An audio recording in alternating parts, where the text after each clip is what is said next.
I'm gonna fight him off. A seven-nation army couldn't hold me back. They're gonna rip it off, taking their time right behind my back. And I'm talking to myself at night because I can't forget. Back and forth through my mind, behind a cigarette. Jason, how are you, sir? I'm doing well, Mr. Chang. How are you doing?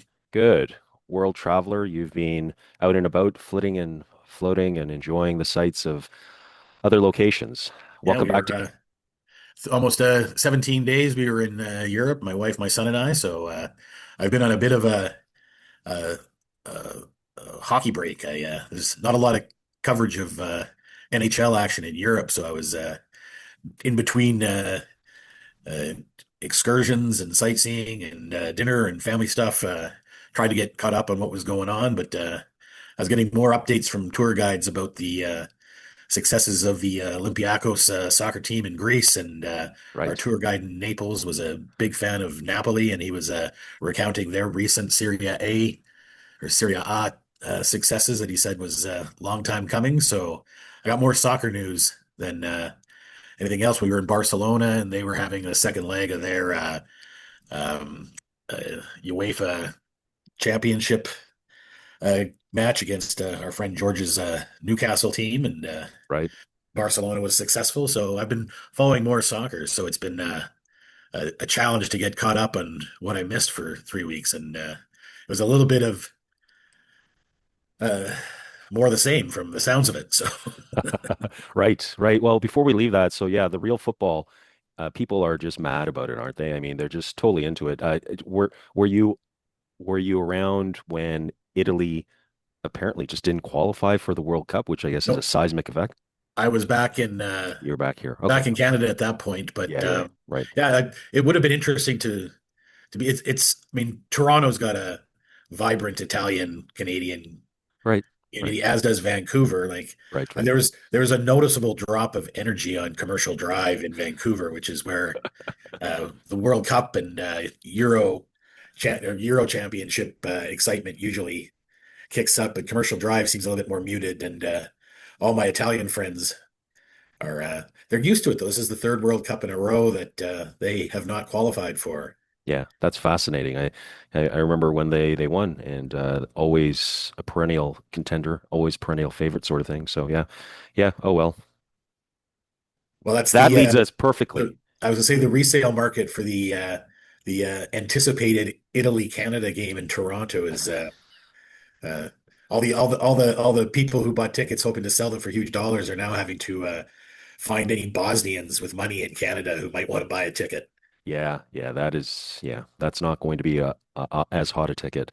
But in terms of missed expectations, your team, my team, they continue to flounder, but I believe that your team, the Vancouver Canucks, they're doing a much better job of floundering. They've They have officially clinched 32nd overall in the NHL, which is uh, I don't think it was an if they would do it, although Canuck fans are generally pretty skeptical about any sort of positive results. And it's hard to say a 32nd place finish in a 32 team league is a positive, but this is clinches at least for the Canucks one of the top three picks in the upcoming draft, and it's a deep draft. There's lots of good players, and you are already Vancouver guaranteed fans are already sorry. you are guaranteed a top three pick, are you not? Well, yeah, because Yeah. the two teams will move up. So the worst that the Canucks can do is drop to third, which of course now Vancouver media and all Vancouver fans are fully anticipating.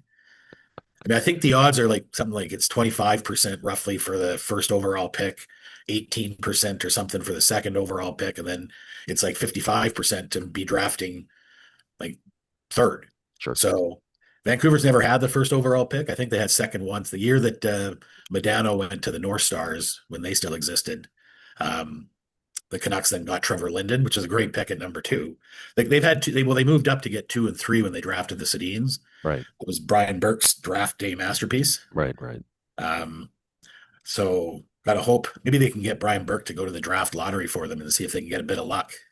He's And still he's still kicking around. I see him occasionally giving some opinion and all the rest of it. he's doing well. He gets brought. I mean, he's a pretty bright guy. He's got a huge history in the league in different roles and capacities. I think he's doing stuff with the PWHL right now. Oh, okay. Oh, Yeah. good. Good. So, but yeah, I mean, that was just a masterpiece to see if to get both the Sedins there. That'd be nice. I know I might talk about it later. We talk about some prospects. There's a couple Do you twins out of Vesuvius, BC that do you they're want not to going to jump be to two that? and three. Why don't we But just jump to the prospects? Why don't you give us the the three prospects that you as a Vancouver most knowledgeable fan would be happy with? So well, McKenna's got to be one of them. well, yeah. I mean, I think that the draft prospects like for this year. I mean, I think there's the two guys at the top, like Gavin McKenna and Ivor Stenberg, have kind of separated themselves. They're going to probably go 1, 2, unless one or two teams are just craving defensemen, because there are a couple of decent defensive prospects. But McKenna and Stenberg, the I don't want to say a downside to extremely talented guys. Like I mean, I keep hearing like when people are looking for comparisons for McKenna and Stenberg, I keep hearing the name Kucherov thrown Oh around, and my. that's Oh my. to me that seems Oh like my. I mean that would be a lot of pressure to put on somebody saying, "Hey, would you potentially be a Hart Multiple Trophy?" multiple uh, cup winner.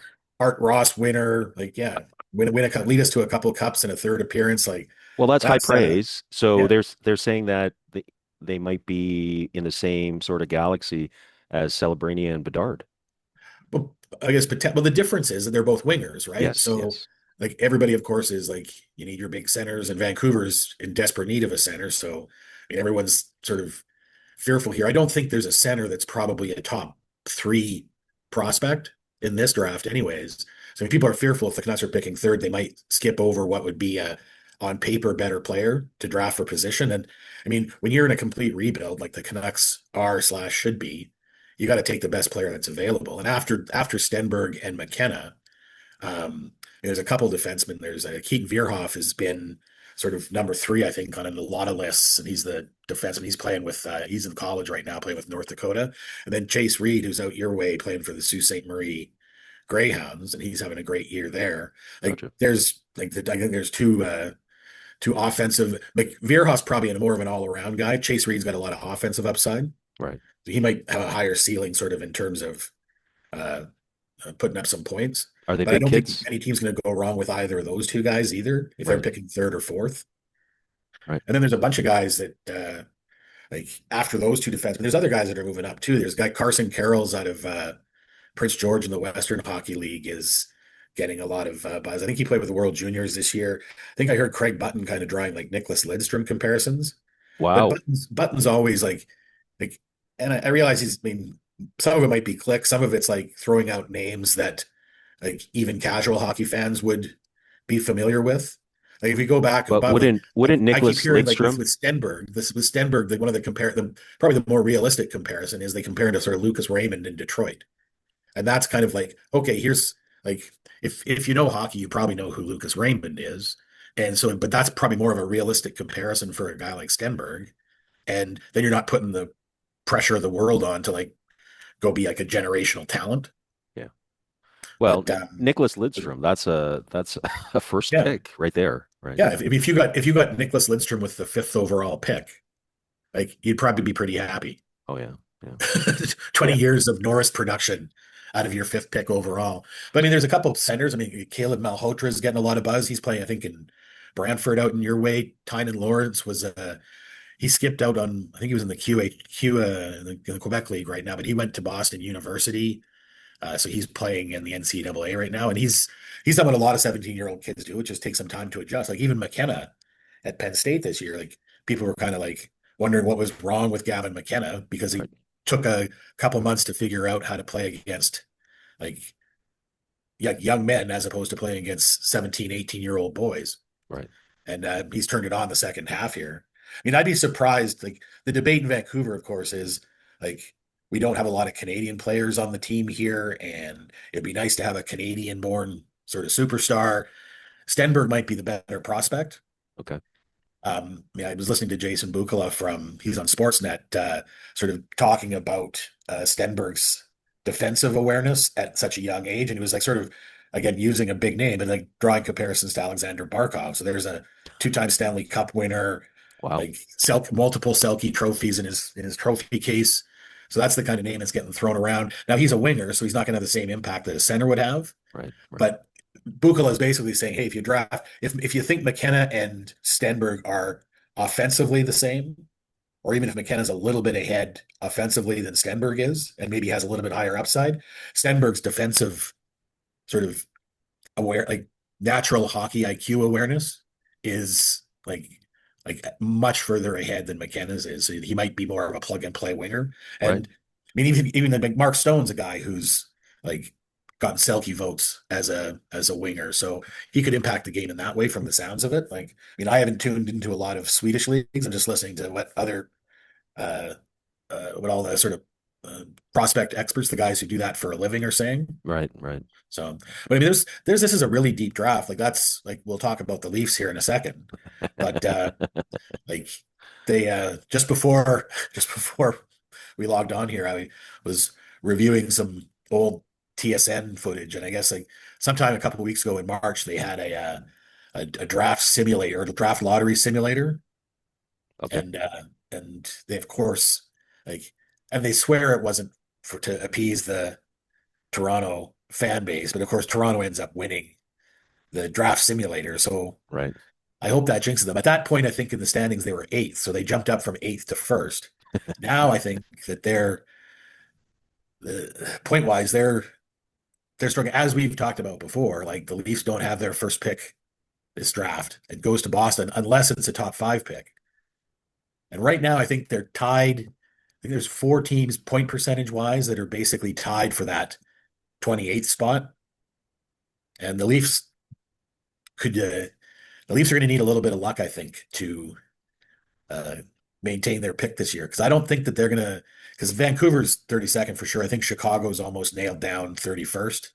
The Flames are 30th. The Rangers are in 29th. And I don't think Toronto has enough time to, in quotation marks, catch up to those teams by So bottoming out.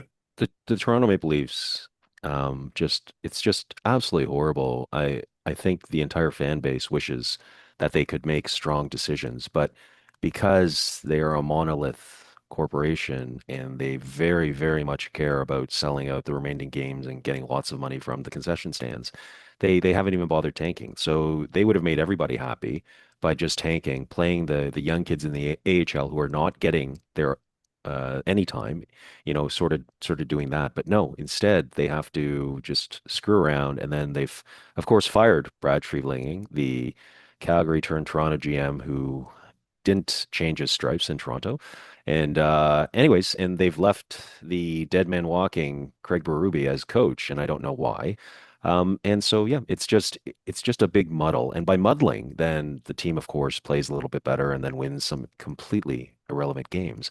And so the inconsequential aspect is that it's a poor trade. Everybody knows that. But to only top 5 protect your pick is also unusual. I mean, I think all the trades that are top protected come in top 10 protected.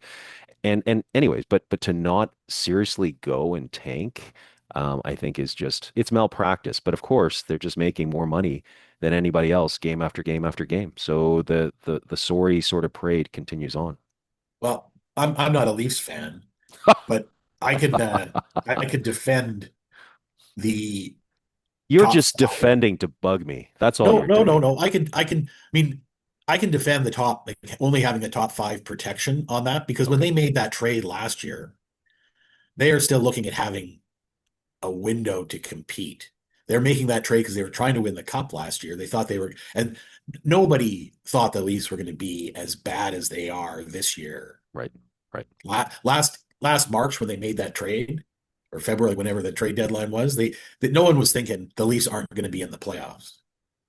They might say, "Hey, our cup contention window might be closing, Right. and we don't know exactly what's happening with Mitch Marner." So I could defend that. I mean, yeah, ideally you would have sort of said, like, "Hey, let's call it a top 8 protected pick, something like that." And Right. that's what Florida did with their pick, and they were the defending Cup champion, right?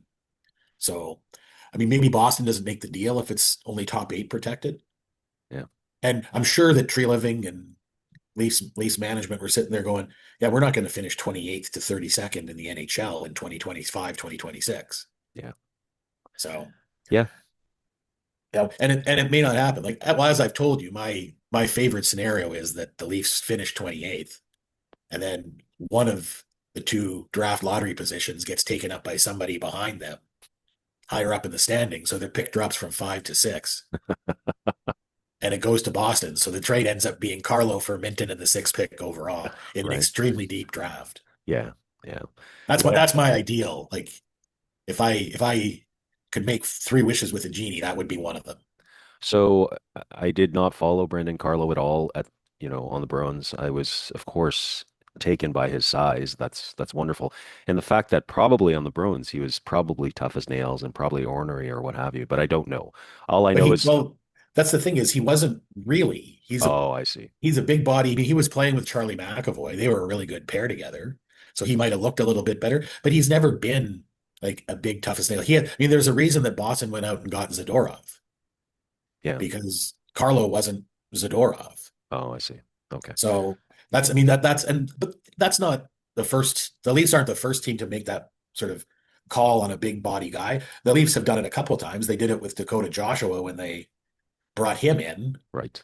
thinking, well, like I think he played about 2 months that way for Berube in St. Louis. He never was really like, well, he played a little bit that way here in Vancouver that earned him a contract, Right. but he was never sort of the like go bang in the corner and beat guys up.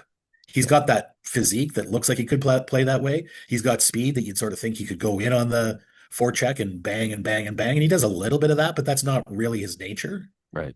Yeah. Yeah. And that's I mean, but NHL GMs like for decades have done that. They've looked at big body guys and figure like if they don't play that way, we might be able to make them play that way. Well, you figure they would have scouted him and they would have seen his body of work. And so, anyways, it wouldn't surprise me if he was a little bit more scrappy with the Bruins and then just turned into a complete pansy with Well, the and that's Leafs. part of it too. Like I think we've talked about that with like just general team toughness. Like Tampa Bay, if you look down their roster, they don't have guys who like on paper look like they're going to be tough as nails, drop the gloves, fight. But then you watch them, particularly against like Florida or against Boston, and like, but just generally their team toughness. Like you talked about how impressed you were by Celebrini, like jumping in to defend Will Smith, and you don't ever see that with Toronto. Like when when Matthews there got kneed by Gudis, nobody sort of immediately sort of jumped into the fray. And Nobody at in all. Tampa, I mean, if you watch Tampa games when they were winning cups and going to the final, that 3 year stretch there, like their team toughness, like whenever there was an incident like that, it was like all 5 guys on the ice. Didn't matter who it was. That's right. It could have been like less so Kucherov, but even Kucherov would get in the mix. But like you'd have Braden Point, Anthony Cirelli, Yeah. like some of their top 6 forwards would like they'd be stepping in there. Kucherov is plenty dirty. I've watched him in scrums. He's very dirty in scrums.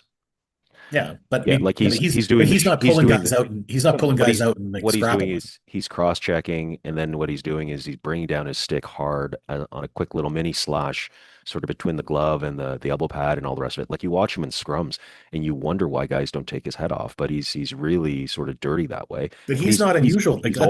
he's always But like in, that. but in today's NHL, like that's like I think lots of guys are like that. Like Kucherov's not. He's not an exception. Well, no, The no, exception that is the teams that don't do that. true. I guess so. I guess so. And We just happen to be fans of two of the teams that don't do that. the Buffalo Sabres appear, at least from the highlights, to be learning to stand up for each other, and that's great. That will take them somewhere. And but yeah, it's the culture has to.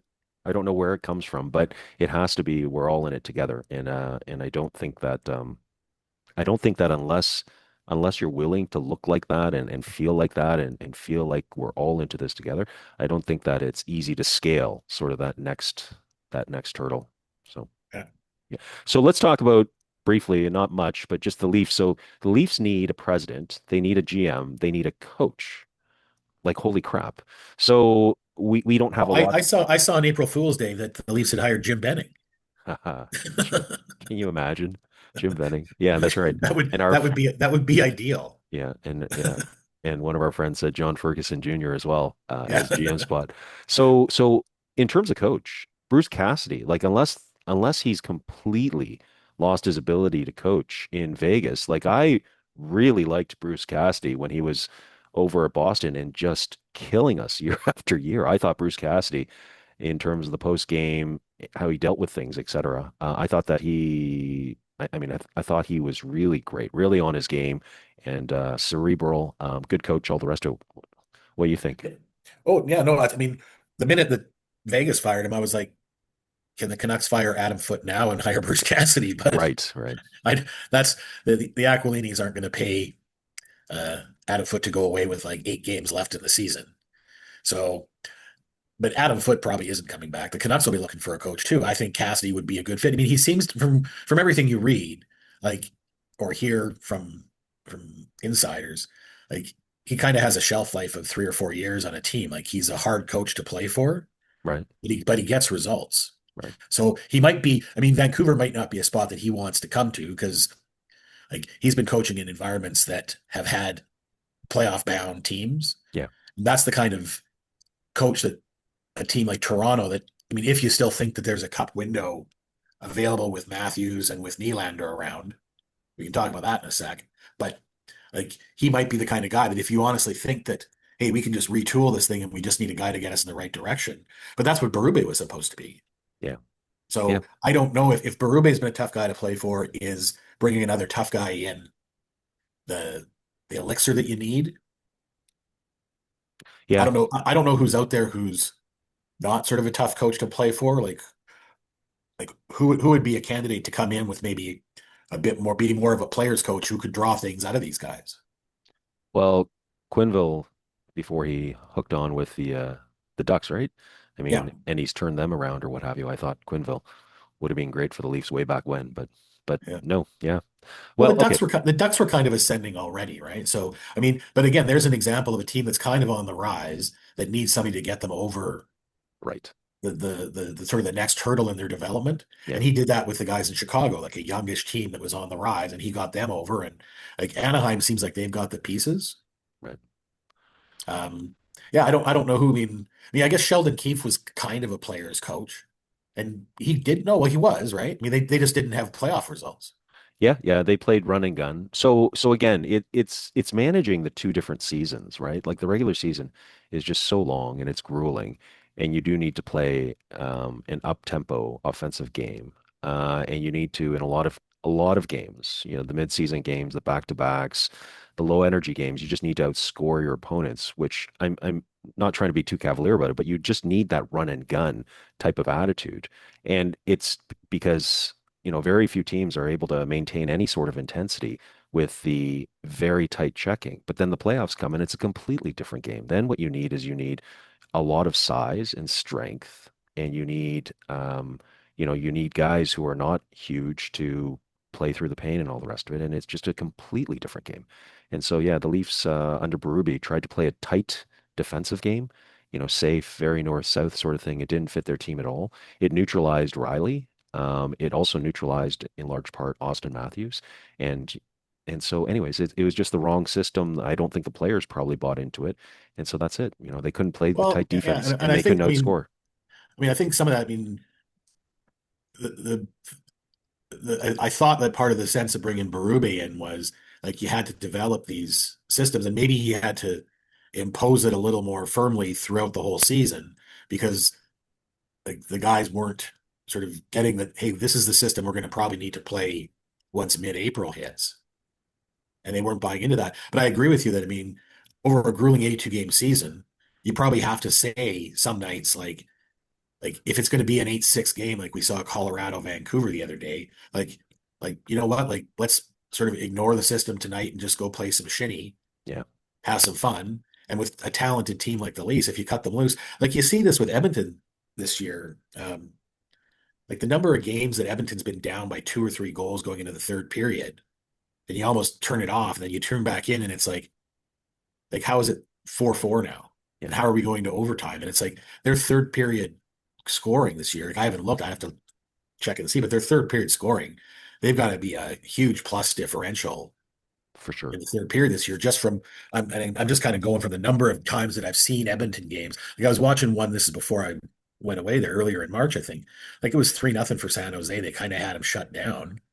Yes, And I came back. I switched to something else, and I thought, well, I'll just go see what like did Celebrini get 2 more points, and it was like 3-3, and Edmonton ended up winning, I think, in overtime 4-3, and you're kind of going like this is like, is this happened more? But it's also then like, well, why are they able to turn it on? And maybe other teams, when it's 3-0, are shutting down. Like, what, 3-0 is the most dangerous lead in hockey? Like, maybe they're shutting it down. But it seems like the Oilers have that tap where it's like, hey, if we need to score, we can go out and score. Right. And Right. like, and that's magical, I guess, in the playoffs too. Like, if you need that kind of like, it's a close game, but you always know that, hey, in the third period, somehow we can pull it out. That's got to be a big, huge confidence builder for them. Right. But like a team like the Leafs, again, like when you've got like Matthews and Nylander, like even a guy like Tavares, Nyes is showing offensive upside. You got like Nick Robertson looks like he's got some skill if you let him play. Yeah, so I think we If you're were talking there, Greg, about sort of allowing some of these guys, the offensive guys, to sort of on certain nights, anyways. Like it's great to have a system in place, but letting guys who are offensive on certain nights just play with a little bit more abandon. Like again, when you got guys like Matthews and Nylander, you can cut them loose. You see what Edmonton does with Draisaitl and McDavid. Like you could do the same thing with Austin and William Nylander. You got young guys like Nyes, who's showing, I think, a lot of potential. Nick Robertson's a guy who's got seems like he's got lots of skill. Seems like he's got some scoring touch, but he's always being sort of clamped down for not sort of following or playing whatever the defensive system is. Whatever the defensive system is, it's got them sitting in the bottom third of the league.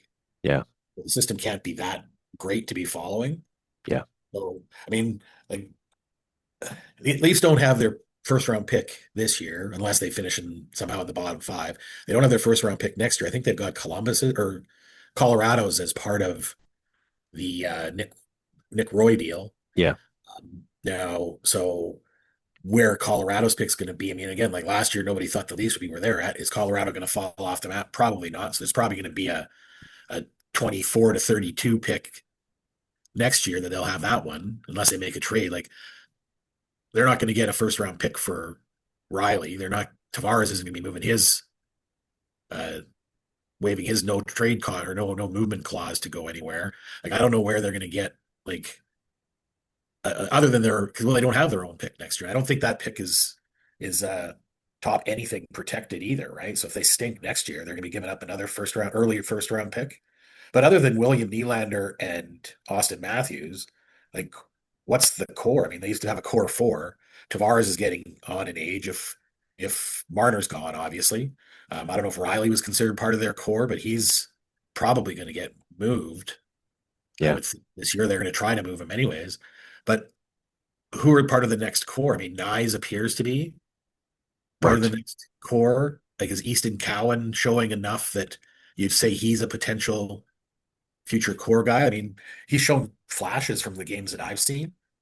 I've got him on one of my fantasy teams, but I mean, he might not even be one of my top 10 keepers on my fantasy team. So I don't know. I mean, he's a keeper for the Leafs, Yeah. but is he a core player going forward? I guess they'd like him to be.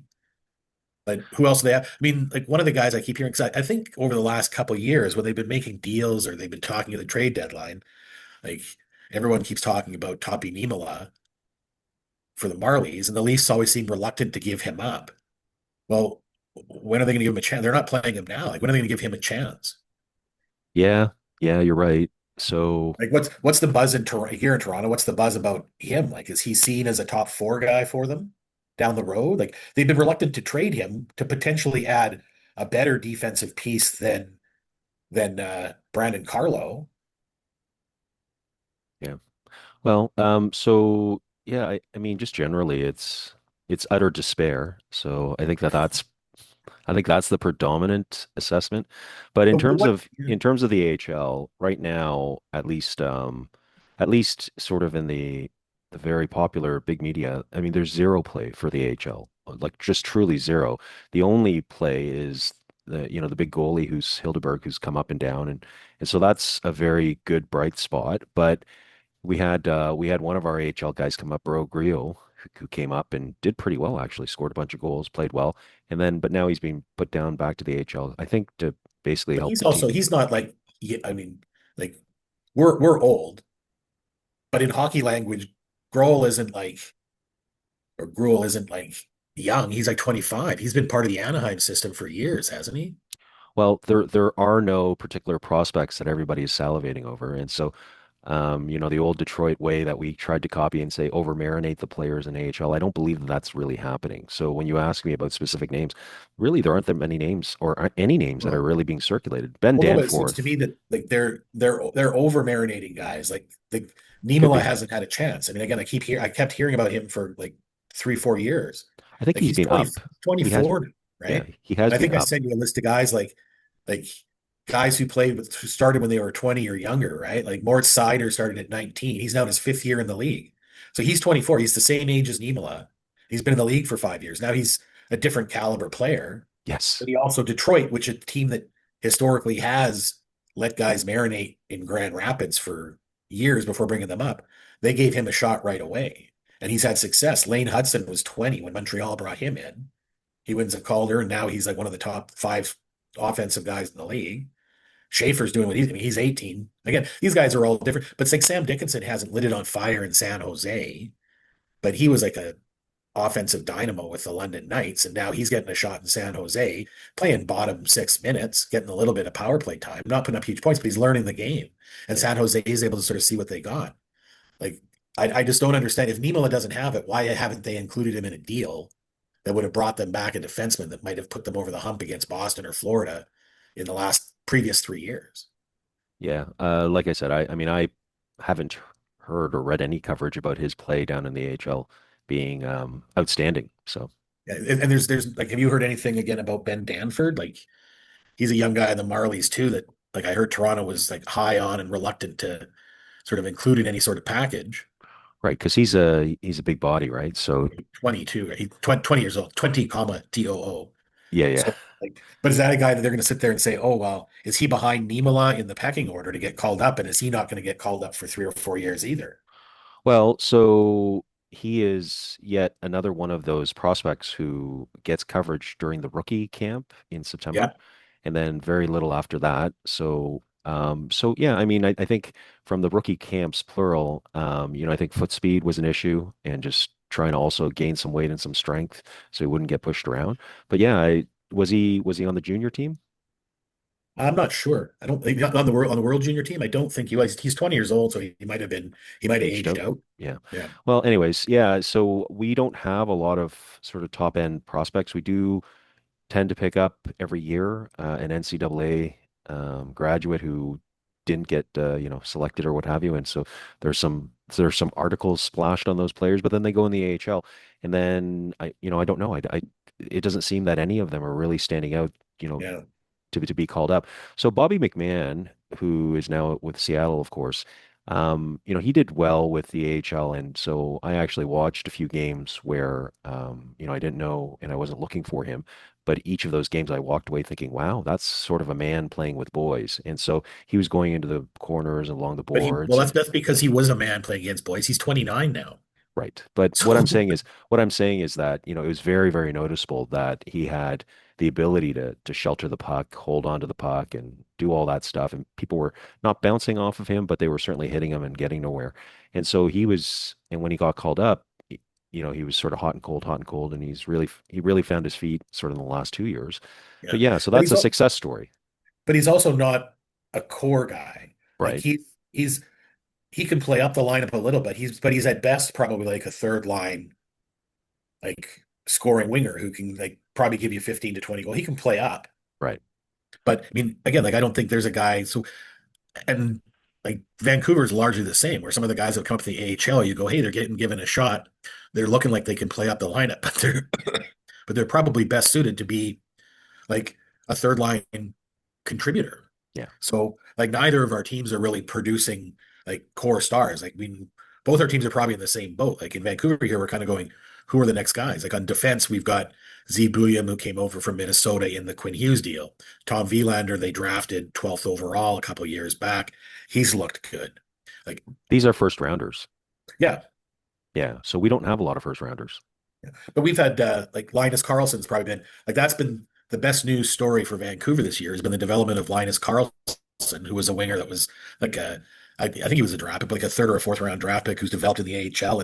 But he's like a Bobby McMahon story where it's like he's 25, he's finally getting a shot. He looks like he's got some chemistry with Elias Pettersson. But if the Canucks are relying him to be part of their top 6, like they'll Right. they're going to be drafting early again, which seems to be the formula now to build in the NHL. Like you have to be well, I mean, because again, I'll reference Vancouver here, but the Vancouver market, everyone's pointing, going, "Oh, look at Anaheim, look at their success. Like this is how you have to rebuild." It's like, yeah, but Anaheim has stunk for 7 years, Right. Right. and they've got like Bennett Seneca, who is a high draft pick. They've got like Mason McTavish, Leo Carlson, all high draft picks. They traded their number 6 pick Drysdale to Philadelphia to get Cutter Gauthier, who was again another sort of top 7 like pick. Like they're littered with top 7 picks, but yeah, you had to accumulate all those. Yeah. Yeah. Now the Canucks had 2 of those guys in Elias Pettersson at 5 and then Quinn Hughes at 7. So they had 2 pieces. They got one of those pieces, and Pettersson has kind of fallen off to be like a decent number 2 centerman now. But that's down the middle. You look at the teams that are going to be competing for the cup. Like that's apparently Minnesota's big flaw this year is like they're rolling out Joel Eriksson Ek and Ryan Hartman as their sort of center depth against McKinnon, Brock Nelson, like Wow. Nazem Kadri now. I mean, Colorado's center depth is crazy. Dallas has Yes. got like Rupe Hintz and Wyatt Johnston that they can throw out there. Like Minnesota can't really compete with that. And Minnesota is probably the third best team in the East right now. They're probably one of the top 8 teams in the league. Right. Right. Yeah, it's That's bleak maybe times for the Leafs. If the point of your repeated questioning of our AHL talent is to inquire whether or not we have a top 6 talent or even top 9 talent on forwards, the answer is no, not top 6. And so, yeah, we may have a bunch of fourth liners really. And then in terms of defense, we might have a bunch of 5s and 6s. So, and it's better if they're 6s sort of thing. So who knows? I mean I their don't best. know. I don't know how this is going to be managed. I know that letting Marner walk away. I mean, so Quinn Hughes is different from Marner. Quinn Hughes is certainly more valuable than Marner. However, if you look at the Quinn Hughes trade, and that was, I think, a fantastic sort of return.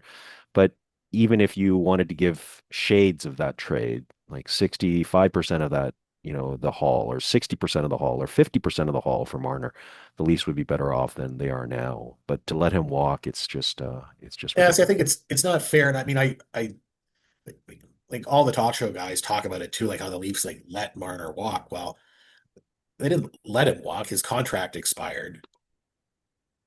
He wasn't going to sign again, and he Yeah, had a no move clause. So it's not like they didn't. It's not like they could have moved him and chose not to. They tried to move him, but he wouldn't move his no trade clause and legitimately so I think from his perspective because no, that no, but that team no. thought that he thought that team and that team was playing as if they could win. They were only going to move him if they got a guy like Rantanen back. Yeah. Like they weren't going to move him for pieces to build again. Like even if they could have moved him, and even if he would have waived his no move clause, they didn't want the package that Vancouver got for Quinn Hughes. They wanted a stud winger to come back to play with Matthews, and Marner wasn't going to get moved out to get replaced by somebody who is his equivalent or better. Yeah. So, anyways, the Leafs are in tough, and this season is mercifully coming to an end. Yeah. I got to say this: the I don't. The bright side is we can keep these notes for our conversation in March of 2027. Well, Keith Pelly, I didn't bother watching the entire thing. I watched a little bit, and my strong impression was that he doesn't know crap about hockey. So what he knows is basically if you gave me a year to brush up on Formula One racing or, baseball or basketball or what have you, and I brushed up on it, then that's about as much as he knows. Like, it is just ridiculous that he is at the helm and he's, engaging in an executive search firm to go find someone that is not known to everybody. So whatever, I don't know. I don't know whether or not he's going to pull, a football manager over in Europe who's going to come over and be the president of the Toronto Maple Leafs. Like this fellow, he talked about analytics, so it's shades of Kyle Dubas, but with no knowledge behind it. At least Kyle Dubas knew the Sault Ste. Marie organization inside and out. So at least he knew which guys he was going to get from Sault Ste. Marie. Keith Pelly just, oh my goodness gracious. So, anyways, he's got to install a president and then they've got to install a GM. and then hopefully just ignore Keith Pelly and then get a coach. Are you afraid he's going to hire Jason Sudeikis as Ted Lasso to come and run the team? Well, that would be fun actually. But yeah, who knows? Who knows what this fellow is thinking? He doesn't know hockey. And he's very, very concerned, I'm sure, about the bottom line, which is what his job is. That's what his actual job is. So, yeah, I don't know. It's just ridiculous. I mean, so the problem with his throwaway line, and it's tough to criticize someone when they say so very little, but it's up to him, right? Like he's the one who blows smoke up everybody, and he says, I'm really the guy. I chew through glass. I am really a world-class executive. And so he's the one who decided to craft his stupid little speech. And so when he says something as rudimentary, rudimentary and juvenile as, oh, well, we really didn't see Montreal and Buffalo doing what they did, like, okay, so those are talking points because you don't know or follow hockey. And then what? You list a couple of players, one from each team as an example. Like it was just to say it was unconvincing is really to beggar the point. He doesn't know hockey. And he's just being given some talking points. Maybe he chat GPT'd it. I don't know. But this fellow is now in charge. And the only thing he's saying, really, it comes down to two things. Number one, it better be data-based decisions because the data always bears out. The data's never wrong. Every decision's got to be data-based. Okay. And then number two, we're going to hire an executive search firm to go and find us. And I don't need to tell you what the qualities are because the executive search firm will help us to clarify that. So whatever. Well, he's giving himself excuses when it doesn't go well, anyways. Why is that? Oh, just no, by sort of saying that we're relying if the data doesn't bear out, well, then maybe the data analysis was wrong. Yeah, I guess so. And if we're hiring an executive team to go conduct our search for us, if that doesn't work out well, we hire a new consultant. Right. So Let's talk. it's always good to set your fall guys up early. I guess so. I guess so. So let's talk about the Edmonton Oilers. I believe that you were gallivanting about enjoying cultures of different countries when McJesus actually very pointedly, and actually, I don't think it was in direct response to any question. I think he just brought it up on his own. He mentioned and praised Cooper's coaching on a couple occasions in the same interview. What did you end up thinking about that? Well, yeah, that's well, I did. A friend of mine was actually at that game when I think Tampa Bay beat them like 6-3 or something like that, and I think McDavid was being interviewed after that. Like the clips I saw was him being interviewed after that game, and yeah, talking about how well coached they are and how they the players there all play the system. I mean, my first takeaway was, well, you're the captain of the team that apparently is not following the system that the coaches are trying to implement. Like, what are you doing to ensure that your teammates and yourself are following the system that Coach Knobloch, who has coached you the two Stanley Cup finals in a row, is trying to implement? Like, he was kind of suggesting that Cooper's a better coach than Knobloch, and that's the reason why they beat us 6-3, as opposed to my teammates and I don't seem to understand fully the system that Knobloch is trying to implement, or we're not playing the system that Knobloch's trying to implement. If he's saying the system is not very good, well, he's making these comments on a stretch where they've gone 7-2 and Leon Draisaitl went down. Like, and I realize that like Connor McDavid's probably going to be the captain of Canada's next Olympic team. So I might be sounding unpatriotic by not saying or by saying that I have a hard time cheering for Connor McDavid. Really? Yeah, he's the best player in the league. He's super talented. He's Canadian, Yeah. but like I find him utterly joyless. He does not seem to enjoy the amazing life that he seems to be living. And like I don't know if it's his occupation with all of his CIBC commercials that he's doing for all the various side ventures he seems to have, whether it's a restaurant or an accounting firm or a mechanic business with Connor Bedard. Like he just does not seem to be a very happy person. And maybe it's, I mean, maybe he's so driven and he's just so frustrated with not being able to get over the hump and be able to lift a Stanley Cup. And he doesn't see that on the horizon for this year. But I mean, there's a coach, and this is the coach that he had in Erie, like when he was a junior. That's part of the reason I think Knobloch got brought in, was he had such success with those Erie Otter teams. I mean, they had like, what was it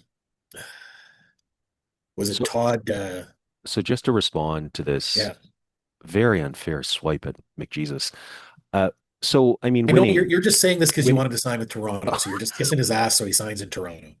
winning cures everything. So everybody knows that. But the path to winning. So I don't disagree with you. He's an absolute grump. But, if he won, then that would be seen as a virtue. Like you look at Kobe Bryant, he was a complete and utter asshole, really. I mean, he actually targeted players on his team to drive them out. Like he would bully people during practices.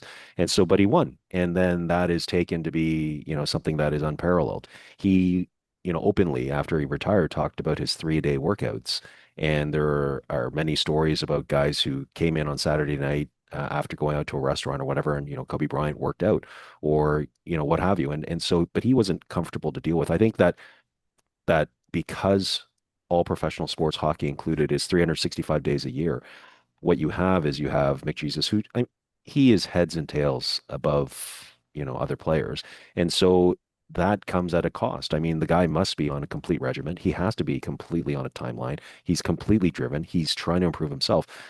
His narrative is a joint one with Draisaitl, because I do recall before the Olympic break, Draisaitl saying in one or two interviews saying that, we're not good enough. We're a different team, and it begins at the very top. And I think he mentioned, even the executive, the GM staff not doing a very good job or what have you, and bringing it back down to the players. So yeah, they're both very sort of focused. I don't disagree with you. He'd be a lot more, I think, palatable if he just joked around a little bit or what have you. But I do think that he's completely locked in and he's just trying to get through the interview because then he's got a schedule or what have you. Just at a slightly more intense level than all the other players. And so, yeah, that's where I see him, because the results certainly speak. I mean, come on, the results speak to it. He hasn't been able to carry his team past the hump, but he has certainly willed them along on many nights.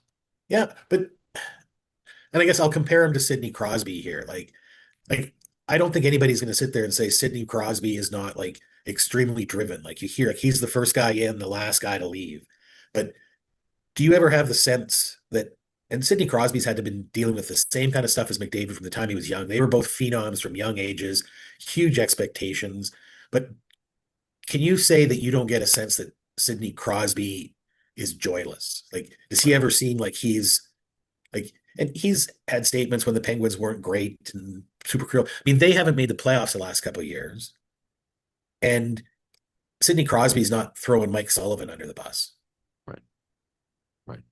Like he's like that to me, that's kind of, and maybe it's a different generation. I mean, they're 7, 8 years apart, but that can be enough of a difference in how people view it and how sort of you conduct your leadership and what you're supposed to do. I don't know.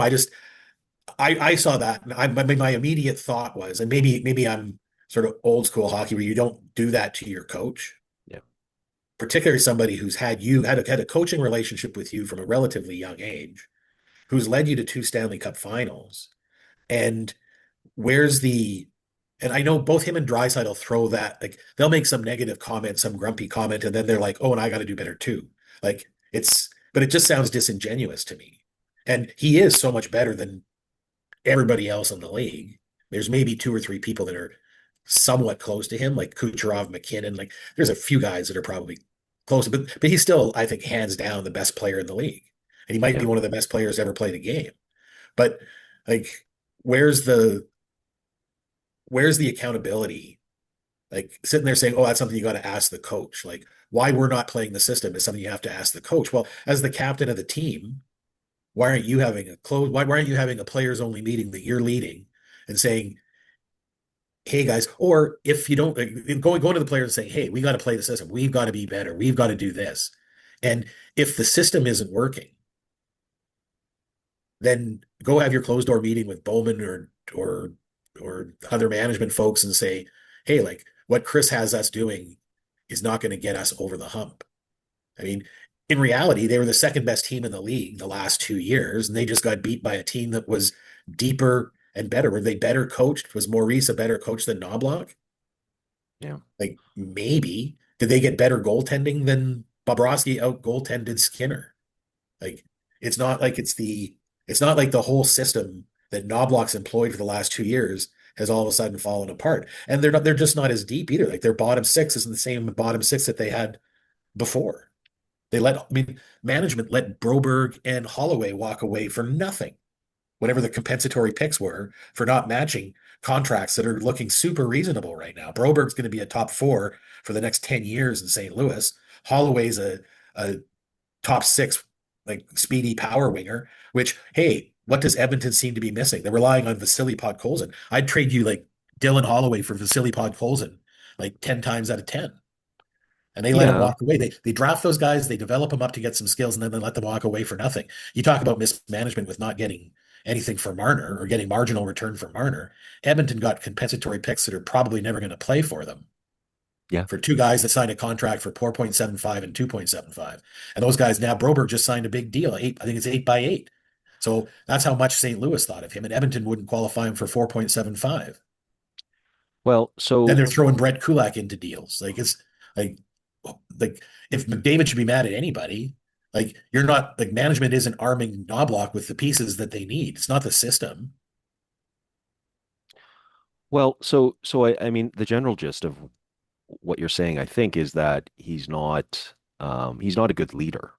And so I think that Sidney Crosby is just acknowledged as being a leader. I don't think that his colleagues are just blowing smoke when they say that he's a good leader. He's probably, a good presence on the bench, etc. So there are certain players, and it's tough to parcel out the media savvy versus the leaders. But you can see someone like, for example, Brad Marchand might be a good leader.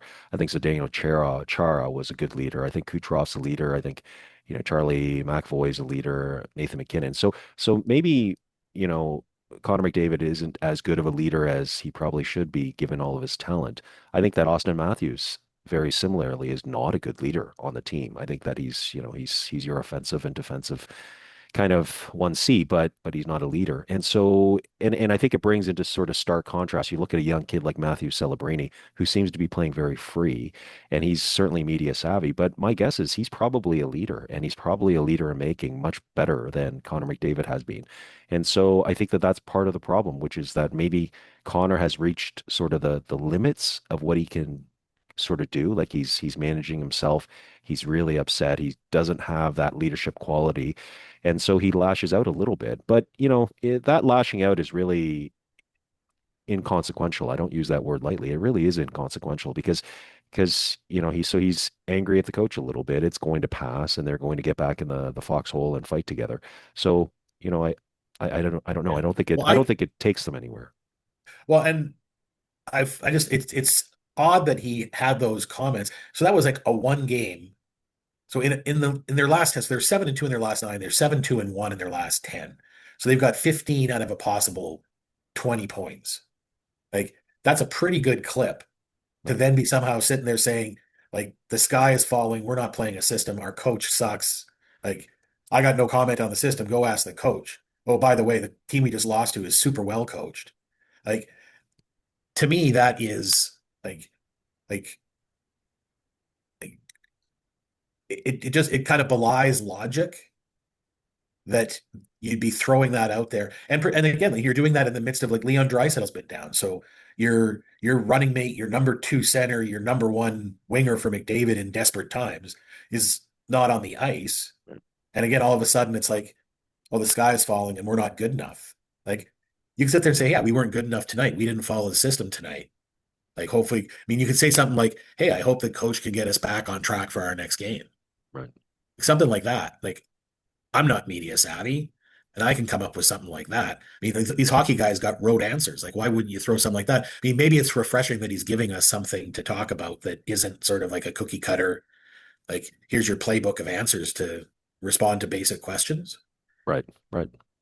And now perhaps, like, has that been a rallying point for them? Have they all sat there and said, hey, yeah, like maybe the other players are going, hey, like Chris isn't a bad coach. Like maybe we got to pull our socks up. Maybe it's reverse psychology on maybe McDavid's a deeper thinker than I'm giving him credit for. Well, so the opportunity is there for them, and so yeah. Well, that's the thing. Like they're actually in a pretty good spot. Like you look, like they're in the Pacific Division. Like if I was them, if I was the Oilers, I'd be okay finishing second in the Pacific.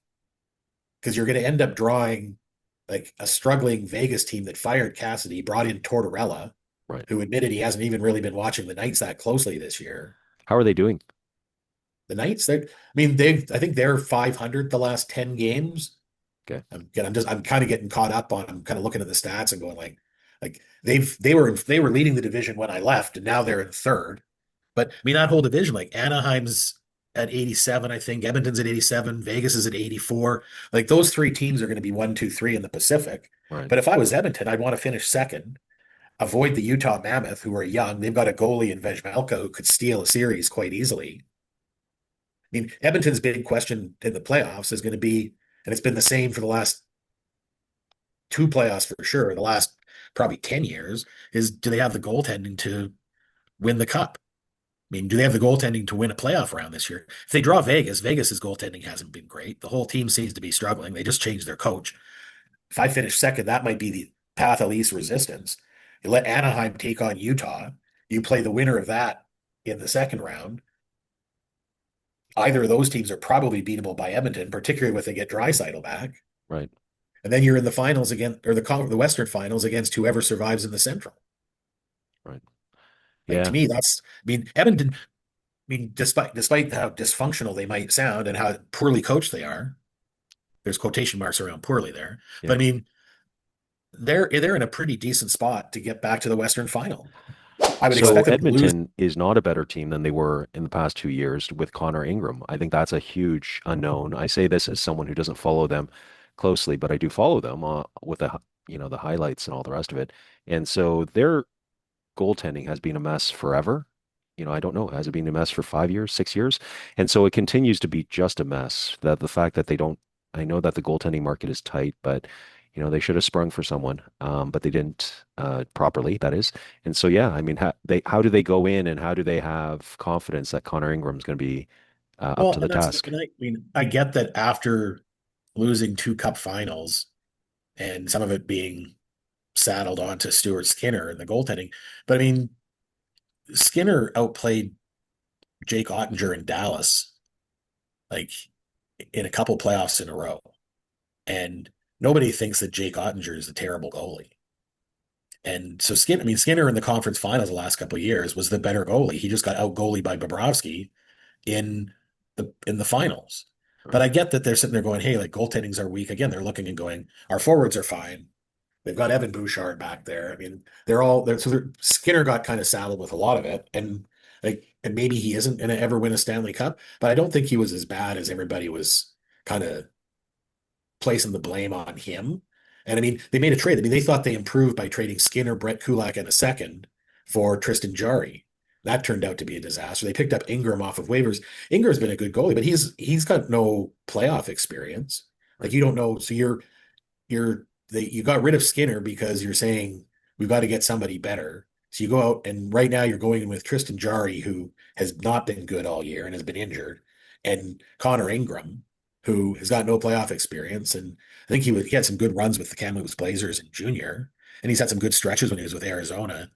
But I mean, Utah thought Vejmelka was better. I mean, that would be interesting. I think if you end up getting into a conference, whether it's in the first round, if Edmonton wins the division and draws Utah, it'll be interesting if it's Connor Ingram, Utah's former goalie, against Vejmelka, the guy they allowed to replace Ingram. That would be an interesting sort of storyline in a first round or a second round playoff matchup.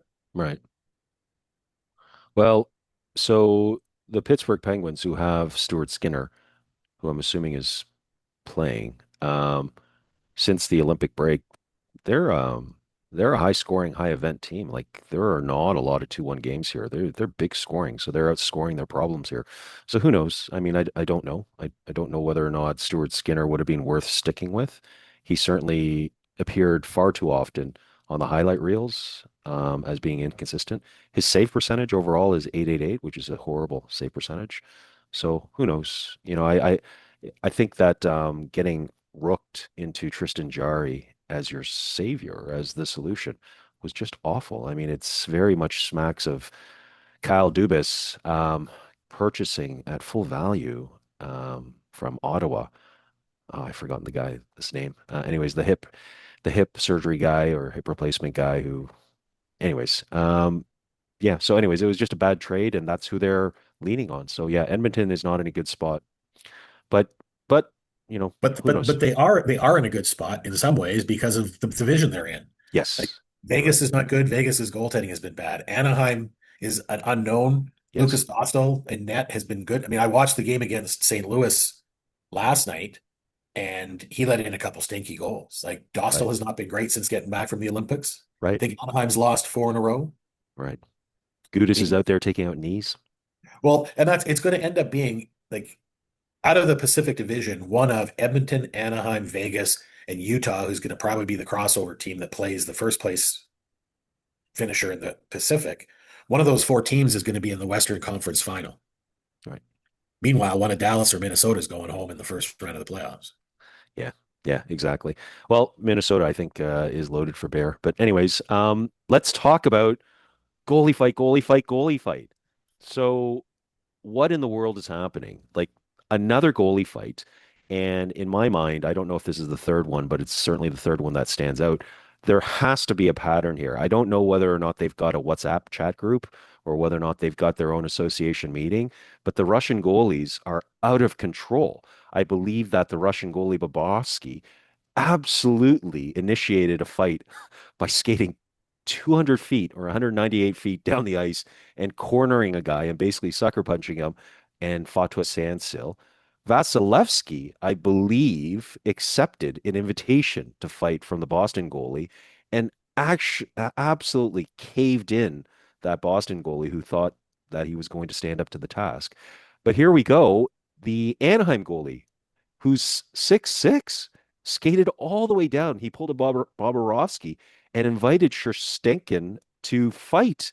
It And was what it happened was there? it was it was Jacob Markstrom for New Jersey. He fought There you against go. Igor Shesterkin from the Rangers. So the Rangers and the Devils have a history, and I think there was more than one fight. I think Matt Rempe and Curtis McLeod had a fight to start that game too. So that one was rough from the outset.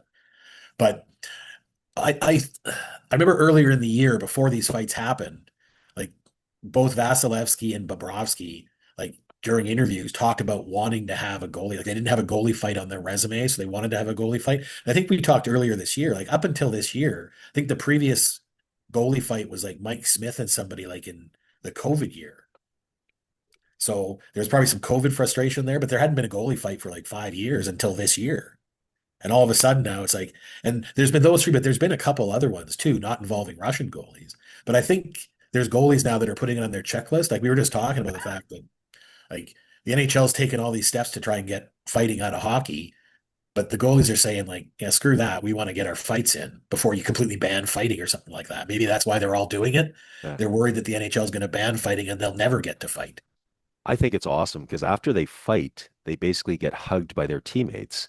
Well, And and then that's they take a deep breath and then they put their helmet back on and their gloves back on and then they start tending net again. I think it's awesome.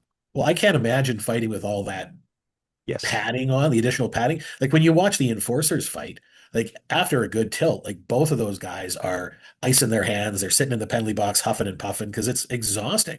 It is exhausting. To do that with an extra sort of 35 pounds of pads and et cetera on has You got know, to be even more exhausting. And then they're not sitting in the penalty box and resting, they're back in net. that's right. That's right. They're back in net and they have to be mentally active because it's all technique. So yeah, for them to fight, they really do go through a bit of a cost and then having to sort of keep it together.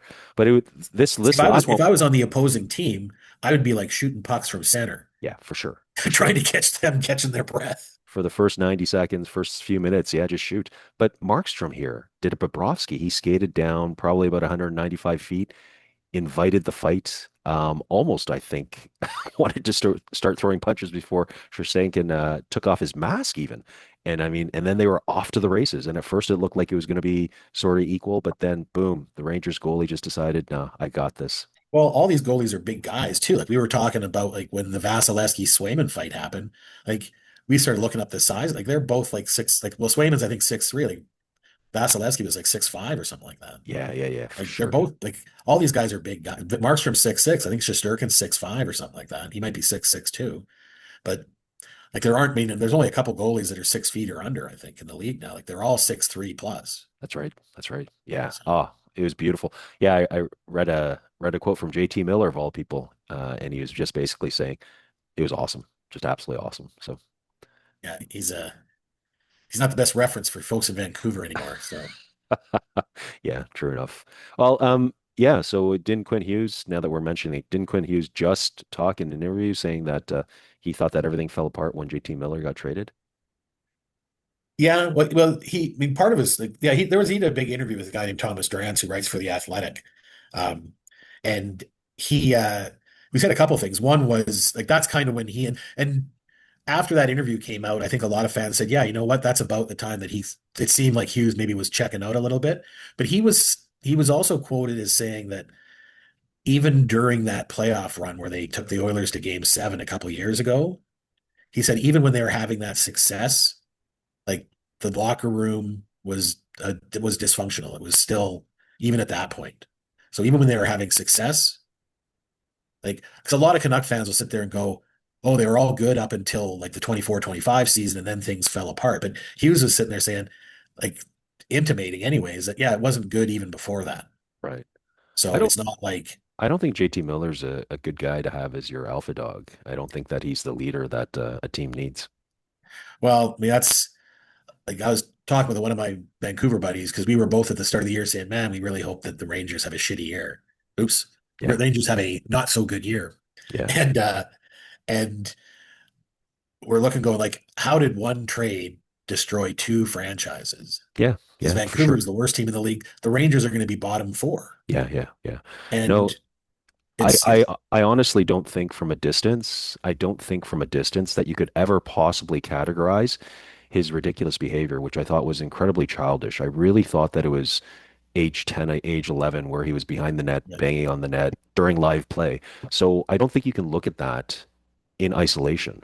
I think you have to say that has to be part of some sort of pattern because that is just a ridiculous move to Well, it make. is. Like, well, you think like I mean, the Rangers moved on from him the first time, sent him to Tampa. Tampa moved on to him, sent him to Vancouver at a fairly low price. Vancouver ends up sending him back to the Rangers. Like he's been moved around now three times. Yeah. A guy that's a consummate team leader doesn't get moved three times. They named him captain. Well, and we were like, well, we were talking before. You were mentioning like how driven Kobe Bryant is, and how driven we were talking about how driven Connor McDavid is, and how that might lead to sort of some gruff, grumpy behavior. And like Miller's behavior in Vancouver was cast as, hey, he's super competitive. He's just a high energy guy. And sometimes he's going to say stuff inappropriate. When he's putting up 100 points and the team's getting to the second round of the playoffs and it looks like they're on the cusp of becoming like a team that can maybe rival Edmonton, like bad behavior gets tolerated. Then you have a poor year, an off year, and your best player, your second best player after Hughes, but Pedersen kind of ends up going to the tank because he's getting bullied by Miller, and the team falls apart because of it. Then all of a sudden, people are like, "Hey, maybe he's not a good guy." Well, he might not have been a good guy before, Right, right. but we looked past it because of the results. Well, on a Tampa team that's deep, you can you can isolate that, particularly where you have leaders on the team who are telling you to just shut up. And then where you have the U.S. Olympics team, it's a very short tournament. It's only a handful of games. He's relegated to the fourth line. Every single player on the team is better than him, so they can tell him to shut up. So he's not a cancer that way. But then, you bring him to the Rangers, you elevate him to captain. I think that that's just a poor move, and they're probably going to regret it. Well, there was a video clip the other night, and it was some Rangers fan posted it on X, and it was a face-off in the offensive zone. And Miller's taking a draw, and I don't know if it was against Hughes or Brad. I can't remember who it was against, or Heischer. I can't remember who it was against. But the puck gets dropped, and Miller doesn't even take a stick off his knees. Like he's holding a stick like in the exact same position as when the puck was dropped, and the New Jersey guy just wins the face off clean. And like the post was kind of like, this is just unacceptable. I've seen him, and again, it's just picking on him, but he does it to himself.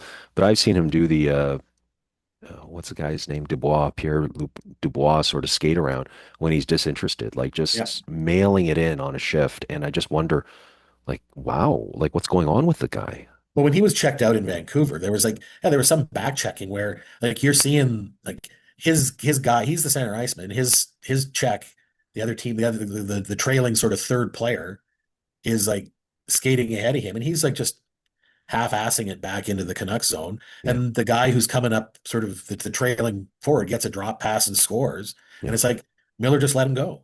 Yeah. And I've seen highlights of the exact same sort of defensive response or irresponsibility with the Rangers this year. Yeah.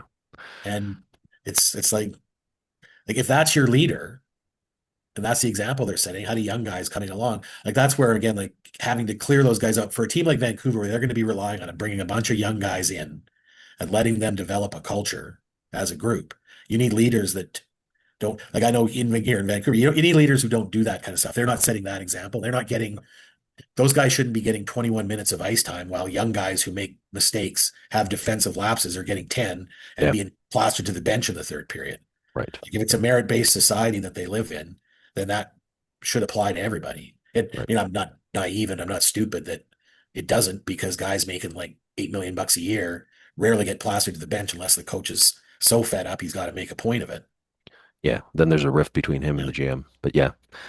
Well, there you go. I think we solved a lot of problems today, Jay. Absolutely. Excellent. Okay, take care, my friend. I will talk to you soon. Yeah, let's maybe do this next week. Sounds good. Okay. Awesome. Bye. Thank you for watching the Dads Who Talk podcast. Please remember to like and subscribe, and you can catch us on Instagram, TikTok, and Spotify. We look forward to seeing you next time. Goodbye.